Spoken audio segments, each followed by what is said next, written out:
Hoje eu vou analisar o elenco do Manchester United. Aqui eu vou falar pra você quem fica, quem sai, quem são os melhores jogadores de cada posição, por exemplo. Aqui eu vou, por exemplo, no ataque falar, o melhor atacante é Amari Diallo, o melhor meia é Bruno Fernandes. Basicamente eu vou falar baseado nisso, quem eu acho que tá em um melhor momento, quem é bom, quem tem que sair, quem tem que ficar. Também vou falar de alguns jogadores que estão oscilando, né, que estão em um momento ruim, mas ainda podem entregar algo pro clube ou não, a depender do jogador. Eu vou falar se ele fica ou sai. Tudo vai ser baseado também na ideia de Ruben Amorim, é claro, pensando no treinador Ruben Amorim. Essa é a proposta do vídeo de hoje, espero que vocês gostem. Pra quem caiu aqui de paraquedas e não me conhece, eu sou o Corvo, apresentador desse canal, seja muito bem-vindo ao Plano Blues. Bom, cara, uma coisa que eu tenho que falar aqui no início é que eu ainda acredito bastante em Ruben Amorim, ok? Eu sou um cara que acredito bastante nele. O que eu não acredito tanto é no Manchester United. Inclusive, teve muita gente que entendeu e interpretou errado um vídeo meu. Porque no vídeo tá bem claro que eu tô falando bem do treinador Ruben Amorim e falando mal da direção do Manchester, né? Uma direção que particularmente eu não sou muito fã. Ela pode mudar, ela pode alterar o jeito que ela tá fazendo as coisas e fazer de um jeito melhor. E com certeza se tornar outra coisa agora que tem uma nova direção e tudo mais. Só que, cara, é difícil de acreditar. Você vê algumas tomadas de decisão ali que são estranhas. Você vê coisas que torna cada vez mais complicado de acreditar. Mas também não é de todo mal, cara. Eles acertam às vezes em algumas coisas. E eu acho que essa mudança de direção pode ser um sinal de esperança. Então, de fato, eu ainda acredito no treinador. Acredito que ele é o cara certo pra esse tipo de trabalho. Só que ele precisa de uma direção que ajude ele. Uma direção que traga um elenco pra ele. E a fase dele pode parecer muito ruim, mas não é culpa dele, cara. Uma coisa que eu já expliquei aqui no canal. Tipo assim, não tem muito o que ele fazer. Ele ganhou um elenco que não combina com a ideia dele. Quando você ganha esse tipo de cenário, você vai se sair abaixo da média. Você não vai tirar o melhor como treinador. E também tem um ponto aqui que é interessante. Esse aqui é um problema grave da boa fase e da má fase. Vamos lá, vou tentar explicar pra vocês. Quando um time tá em boa fase, o que acaba por acontecer é que pode ser que algum jogador que ele é comum, ou ele é um trabalhador, ele é uma peça, né, do quebra-cabeça, ele é apenas uma engrenagem da máquina, e ele não é tão bom assim, ele possa parecer melhor do que o que ele é. E quando a fase tá ruim, às vezes tem jogador que é bom e parece ruim, porque tá todo mundo jogando mal coletivamente. Então tem um jogador que às vezes é muito bom e ele parece muito ruim, a galera odeia ele e tudo mais, só que às vezes não faz sentido. Em alguns casos faz, mas tem outros casos que não fazem sentido. Você pega uma análise ali menos emocional, uma análise mais analisando detalhes do jogador, tu percebe que não é assim. Então pode ter jogadores que vocês, por exemplo, estão achando que é muito ruim, por exemplo, Joshua Zirkzee, que é um jogador que eu acho muito interessante. Ele pode estar parecendo que é muito ruim, mas na verdade ele tá jogando bem. E aí pode parecer que ele é um jogador muito abaixo da média, mas não é. Então tem esse tipo de cenário também, que a gente pode analisar ali e que pode, por essa má fase, parecer que o jogador é ruim. Assim como na boa fase, né? Vai ter um jogador que ele é só uma engrenagem ali, não é nada demais, e o cara acha que ele é incrível. Um exemplo aqui que eu citei aqui no canal foi o tal do Marc Caçador do Barcelona, né? Que eu falei que pra mim ele era apenas mais um jogador ali quebrando um galho. Muita gente ficou revoltada com isso, mas é fato, ok? É um fato. Ele é apenas um jogador jovem com muito potencial, mas que ainda não alcançou o potencial. E exagerar ele não vai adiantar de nada, porque ele vai continuar sendo um jogador que não é tudo isso. É apenas mais uma peça de uma engrenagem gigante. É muito bom saber separar essas duas coisas, né? Porque a galera que sabe analisar, eles não tem dúvida. Eles não vão ter uma dúvida de que um cara é uma engrenagem, que um cara realmente é um craque, um jogador bom, que tá ali fazendo o papel que ele deveria fazer e indo muito além do que ele deveria. Eu acho que o caso aqui que eu posso citar nesse início é Bruno Fernandes, né? Que é um que vocês sabem que ele é o principal jogador, ele é o cara do time atualmente. E você pode achar que ele é só uma peça da engrenagem, mas eu diria que ele é o motor de tudo. Eu vou começar por goleiros e depois vou subindo até os atacantes. Bom, cara, vamos começar aqui pela posição de goleiro em primeiro lugar, né? Eu acho que o Manchester atualmente não tem nenhum goleiro que traga segurança, no meu ponto de vista, nenhum. O Naná é uma completa decepção, ele foi muito caro, ele entrega muito pouco. É um goleiro que até me enganou, né? Eu achava que ele era uma opção boa pro Chelsea, por exemplo, que é o time que eu torço. Então, é bizarro, né? Você para pra pensar nesse ponto de vista, né? Ele enganou todo mundo. Ele é pior que De Gea no meu ponto de vista. Eu acho que ele tá muito abaixo, inclusive. É um goleiro que traz muito menos que De Gea trazia ali. De Gea trazia uma segurança muito boa pro gol. O Naná é um goleiro falho. A qualidade com os pés dele não vale a pena pelo que ele é como goleiro em si. E também, o atual treinador não usa tanto essa qualidade com os pés do goleiro, né? Não é um requisito base. Não tem um sistema tão pensado assim no goleiro tá sendo acionado mais alto e tudo mais. Se fosse outro tipo de treinador, talvez valesse a pena manter ele. Mas nesse caso, não. E eu acho que ele traz um bom valor ali pra venda, né? Ele deve ser vendido por um valor bom. Aí a gente tem Altair Bayendir, que é outro goleiro que não traz segurança. Eu nunca gostei muito dele. Boa parte das atuações dele no Manchester foram ruins, assim, pra quem acompanha sabe que foram ruins. Tem um jogo que ele jogou muito bem, né? E ele jogou muito bem mesmo. Então ele tem bons sinais, mas eu não vejo ele como uma segunda opção. Eu acho que se for pra manter Bayendir, que se manter ele como terceira opção ali. Então tem que trazer mais dois goleiros ali, que não tem nenhum outro. E os outros não vale a pena, ou é velho, ou é muito novo ainda. Então a maior carência do Manchester é goleiro, e tem que ir atrás de um goleiro número 1 e um goleiro número 2 e fazer o número 2 e 3 disputar a posição. Nos treinos, quem sabe? É isso. Não vejo outro jeito. Aí a gente vai pra zaga, né? Quais zagueiros trazem segurança pro elenco do Manchester hoje? nós temos Delite e Lisandro Martinez. São os dois zagueiros de segurança. Lisandro, não preciso nem falar, incrível ele como jogador. E pra mim o melhor zagueiro atual é Delite, cara. Ele faz qualquer coisa no campo que você precisar, muito bem. O zagueiro mais completo, mais equilibrado assim, ele consegue fazer tudo que você precisa em campo. É o melhorzinho que tem ali, basicamente é isso. Aí, oscilando, nós temos Lenioro, que chegou e parece não ter nível pra Premier League ainda, mas vai se adaptar, né? Essa adaptação difícil que ele vai ter que fazer. E é compreensível, tem período de adaptação, todo jovem vai ter, é normal. Tem 19 anos apenas. Tem o tal do Maguire também, que tá oscilando bastante. É um jogador que faz boas partidas, tem uma boa temporada, eu acho essa temporada dele muito boa, mas as outras trazem aquele sinal de que talvez não é uma boa manter ele. Eu acho que se Maguire renovar com um salário mais baixo, talvez valha a pena manter durante alguns anos, né? Se ele continuar mantendo o desempenho dele atual. Mas agora, se ele quiser renovar com o mesmo salário, de jeito nenhum. De jeito nenhum. Aí é vender esse cara ou deixar de sair de graça também, cara. Porque é um jogador que tem um custo muito grande pra se manter no Manchester. Não vale a pena. Os outros zagueiros, pra mim, todos têm que ser vendidos. Todos que sobraram têm que ser vendidos. Tirando a molecada que tá vindo da base, né? Então, tirando a galerinha da base, eu acho que eu manteria esses zagueiros aqui que eu falei que são as figuras de segurança. E o Lenioro, que é uma figura de oscilação, mas que é um bom zagueiro e é pro futuro, tem que dar tempo ao tempo. Na lateral, cara, nós temos Malácia, que tá emprestado. Eu acho que vai ser uma venda, né? Eu não vejo Malácia tendo um encaixe realmente tão bom com o treinador atual, que tem uma exigência maior pra lateral. Aí temos o tal do Luke Shaw, que é uma dor de cabeça gigante, é um jogador que não joga, que se lesiona o tempo inteiro. Pra mim, outro que tem que ser vendido imediatamente. 29 anos de idade, vai ter queda de rendimento daqui a pouco, e hoje já é uma merda. Então, não dá pra manter, cara. Assim, o Luke Shaw, ele fez uma ótima temporada com o Erik ten Hag quando ele chegou. Me deu sinais que ele estaria dando a volta por cima, mas não tem como manter, cara. De jeito nenhum. Aí sobra Patrick Dorgo, né, que acabou de chegar. Gosto muito dele. Acho que, inclusive, até aqui, ele é um dos melhores da temporada. Acho que ele é o futuro, inclusive, e ele pode ser um titular. Eu acho que talvez pode trazer uma opção pra abrir uma disputa com ele, mas eu vejo titularidade nesse jogador. Ele pode estar tendo alguma dificuldade pra se adaptar à liga ali, mas o desempenho dele em campo, pra mim, é bom. Eu gosto de tudo que ele faz. Acho que ele consegue entregar em várias partes do campo, tendo um equilíbrio e conseguindo ser mais uma figura de defesa, mas também participando bem do ataque. Eu falei, inclusive, né, ele parecia muito um ponta, né? É um jogador que eu falei sobre isso. Ele podia ser adaptado na ponta quando ele tava lá no LED e tudo mais. É um jogador super interessante, né? Então, eu manteria ele no elenco, com certeza. Eu acho que foi uma excelente contratação. Aí sobra Diogo Dalot. Eu, particularmente, não preciso nem falar pra vocês, torcedores do Manchester, que esse jogador é uma merda. A atual temporada dele é uma desgraça, assim. É um jogador que perdeu 1 zilhão de gol. É um jogador que matou 1 zilhão de lances. É um jogador que fez um monte de merda. Se tem um jogador que fez o Manchester perder pontos, foi Dalot. Faz uma temporada estranha. Não parece tão dedicado assim em campo quanto ele deveria estar. É um jogador que provavelmente o treinador gosta dele por ele ser um jogador português e deve admirar Dalot. Só que, cara, se o treinador manter esse cara, velho, vai ser um bagulho de dar raiva, assim, com toda certeza, assim. Porque o desempenho dele é ruim em qualquer posição. Você pode bater em qualquer posição de campo, o desempenho dele não é legal. Então, pra mim, Dalot é um cara pra ser vendido imediatamente. Tem bom valor de mercado, tem times interessados, então ele vai ser uma venda que vai voltar um dinheiro e pode ser boa pra já investir no futuro. Então, basicamente é isso. Eu não tenho muito mais o que falar. Aí a gente tem o tal do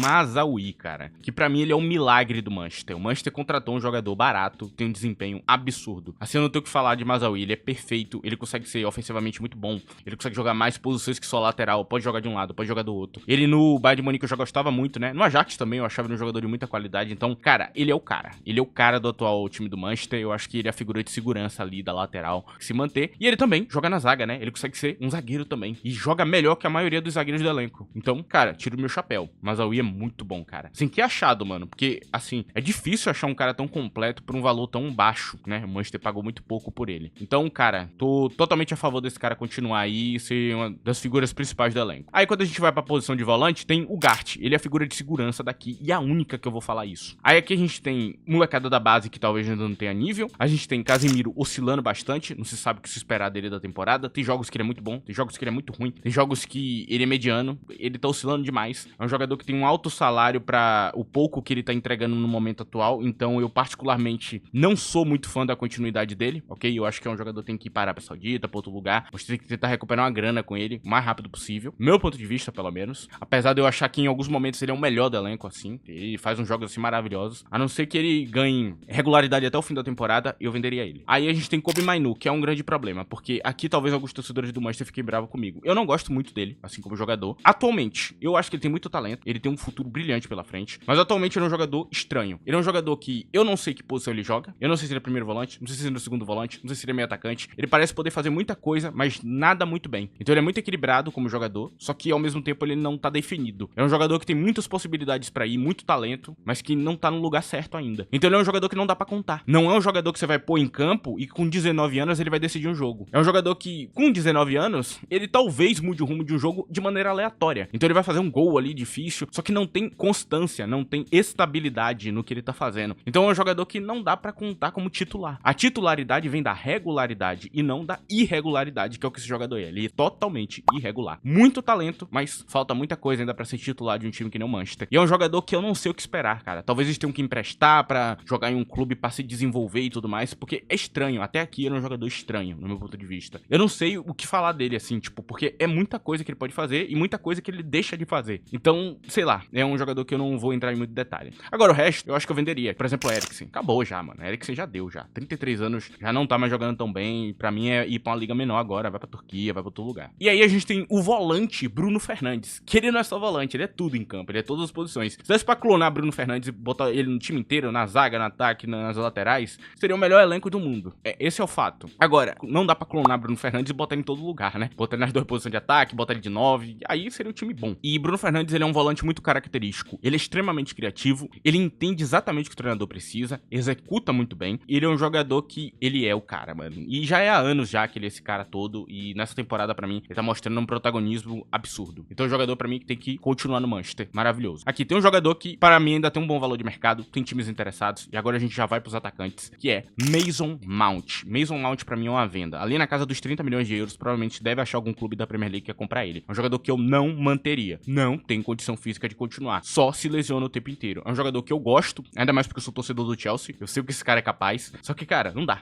Assim, papo 10. Não dá pra ter um elenco que você tem um cara que não joga 3 jogos. Ele entra, lesiona. Entra, lesiona. Não dá. Lesiona em treino, o que é bizarro. No Chelsea ele já tava assim. Então, pra mim, é um jogador meio bichado. Até ele recuperar a condição física, talvez ele tenha que ir pra outro lugar. Vender aí pra um West Ham. É um jogador que ainda que tem mercado. Tem que aproveitar esse momento que ele ainda tem um mercado de futebol e vender ele, cara. Assim, não dá pra manter o jogador assim não, mano. De jeito nenhum. Aí a gente tem os emprestados também aqui. Vou falar de cada um deles. Pra mim, Rashford deve sair por um valor recorde. Rashford tá jogando muito bem no Aston Villa no momento atual. Então vai ter muito clube interessado e vai pagar uma grana por ele. Sancho, talvez não vá pro Chelsea. Tem uma chance do Chelsea não querer contratar ele em definitivo. E se ele não for pro Chelsea, ele vai pra outro time de Premier League ou volta pro Dortmund por um bom valor. Então é um jogador que vai entrar uma grana boa quando ser vendido também. Vai entrar uns 25 milhões de libras. Aí a gente também tem a boa fase de Antony, que também vai valorizar o mercado dele. Ele vai ser vendido por 35, 40, 45 milhões de euros pra algum clube maior que o Betis, provavelmente. Então é mais grana entrando aí no bolso do Manchester. Acredite, isso aqui é provavelmente na próxima janela ou nas próximas. Então não vai demorar tipo 2, 3 janelas no máximo. Daqui a pouco todo mundo tá vendido já, ok? Então é uma grana massiva que o Manchester vai entrar em breve, porque são jogadores que estão indo bem. Pra mim, Sancho tá indo bem no empréstimo dele, Rashford também e Antony. O melhor de todos pra mim é Antony, que tá saindo muito bem. Então daqui a pouco ele tá lá na La Liga em algum clube maior. Bom, aí a gente tem aqui duas figuras que são interessantes, que são jovens do Manchester. Eu não gosto de Garnacho. Ponto final, não vou entrar muito em detalhe. Eu acho que ele tem muito potencial pela idade dele. Ele ainda vai ser um bom jogador, só que hoje ele não é. Ele é um jogador que pra mim lembra muito Mudryk do Chelsea. Ele é falho pra caramba. Ele erra, perde muito gol, faz muita cagada, não toma boas decisões. O treinador tá tentando ajudar ele, mas não é o suficiente. Pra mim ele estraga a maior parte dos jogos que ele entra. Ele não é um bom titular, mas às vezes ele parece ser um bom reserva. Ele é um cara que entra do banco e faz muita coisa. Eu não sei o que esperar dele, cara. Ele é puramente oscilação. Então, é um jogador que dá pra manter, mas ao mesmo tempo tem muito mercado, tem muito treinador que quer ele como jogador, porque ele tem características que dá pra utilizar. Então, a minha visão sobre Garnacho é, se ele tiver uma proposta acima de 60 milhões de euros, vende. Eu acho que pode ser uma venda muito boa, cara. Ah, mas daqui a 6 anos ele vai estar jogando melhor que todo mundo. Será? Não sei. O que eu sei é que hoje o Manchester precisa de dinheiro e tem jogador melhor que ele. Você quer ver um nome? Eberete Eze. Vende Garnacho, põe essa grana em Eze. Win-win, tamo feliz, tá todo mundo rindo, tá todo mundo feliz aqui. Acabou. Os problemas acabaram, meu amigo. Então, trazer a solução fácil aqui pra vocês, ok? Pra mim, Garnacho, ele é um problema, porque um time que nem o Manchester não pode manter um titular do nível dele. No máximo, se eles quiserem manter e acreditar no potencial dele, manter ele como reserva. Minha visão, você pode ter uma visão completamente diferente, e aí é com você. Minha visão é essa. Nós temos aqui Amad Diallo, cara. Esse aqui é bom pra caramba. Joga demais, cara. Assim, a temporada dele é incrível. Eu gostei da última. No meu vídeo de Rubem Amorim, eu deixei ele lá, porque eu, inclusive, eu falei isso, né? Que eu acho que Diallo pode dar muito certo com o treinador. Pode ser que vinha aquele desempenho que a galera tava esperando dele. Então, é um jogador que eu, particularmente, manteria. Se vir proposta de 80 milhões de euros, mantenha o cara. Porque ele tem potencial alto. Ele tem uma tomada de decisão que eu gosto. Ele tem uma vontade, uma dedicação, um protagonismo que, particularmente, para um jogador de 22 anos, tá bom o suficiente. Muito potencial pela frente. Eu acho que que ele vai ser uma figura fundamental aqui. Vai tentar disputar titularidade aí com qualquer jogador que vai vir aí pro futuro do Manchester. Então, jogador que pra mim ele é pilar do time. Por último, nós temos a posição de camisa 9, os centroavantes, cara. E assim, aqui é uma dor de cabeça também. Por quê? Højlund foi muito caro e entrega muito pouco. É um jogador que, tirando a capacidade dele de fazer gols bonitos, ele não entrega mais que isso. Criativamente nulo, faz pressão de maneira estranha. É um jogador improdutivo. Assim, de fato é isso. Eu venderia. Eu acho que ele ainda tem mercado, tem gente interessada. O encaixe dele com o treinador pra mim é muito baixo. Pra manter, eu venderia ele com toda certeza. O Zirkzee pra mim tá sendo um quebra-galho, né? Ele entra em mais posições que só a camisa 9. Quando ele entra de 9, ele é produtivo. Eu não vejo o Zirkzee como titular do Manchester, por exemplo, hoje. Pode ser que no futuro seja, porque ele é muito novo ainda. Mas hoje não é. E pra mim não vale a pena manter ele como titular. Então eu manteria ele no elenco como reserva. Eu acho que ele pode valorizar muito mais que o Manchester pagou por ele. E até tentar disputar a camisa 9 aí nos próximos 3 anos. Então é um jogador que eu manteria. Com toda certeza eu manteria. Não venderia, manteria ele no elenco. Ele é muito útil pro time. Ele pode não ser aquele 9 que vai trazer um monte de gol, que vai ser um homem-gol, que vai ser letal, mas ele é extremamente produtivo pro clube no geral. Ele pode ser um cara que pode mudar o rumo de um jogo vindo do banco. Ele pode ser o cara que pode quebrar um galho quando falta jogador e tiver uma crise de lesão. Então, cara, pensando em tudo isso, pra mim é um cara que tem que se manter no elenco. E, cara, assim, ele tem características únicas, assim como jogador, cara. A ambidestria dele e outras habilidades que ele tem fazem valer muito a pena manter. Porque se ele evoluir um pouquinho ali em alguns detalhes, ele pode ser um dos melhores jogadores da Europa. Então, é um cara que eu manteria, sem sombra de dúvidas. Basicamente é isso, cara. Assim, os maiores problemas do Manchester não estão no elenco, não estão no treinador, estão na direção. Eles montaram essa bagunça aqui, investiram num treinador que claramente não era pra investir, renovaram com um treinador que claramente não era pra renovar e fizeram tudo da maneira errada, né? Cara, eu gosto de uma coisa em Ruben Amorim, porque ele tá aqui porque ele quer. E isso é um sinal muito bom pro Manchester, porque é um cara que vai tentar fazer o melhor possível pra continuar e pra tirar o melhor do time. E isso pode ser um sinal muito positivo. Então, é um treinador que, particularmente, eu faço uma defesa a ele, né? O que falta agora é da direção, tomar boa decisão, contratar bem. Quem sabe eu faço o elenco 2.0 dele aí muito em breve, ok? Vocês querem o elenco 2.0? Fala aí. Também não esqueça de deixar o like no vídeo, ok? A opção também de hype aí, se você tiver no smartphone, faz chegar em mais pessoas, ajuda muito o canal. É uma opção que me ajuda bastante. E se você quiser ter um contato maior comigo, você pode me seguir no Twitter,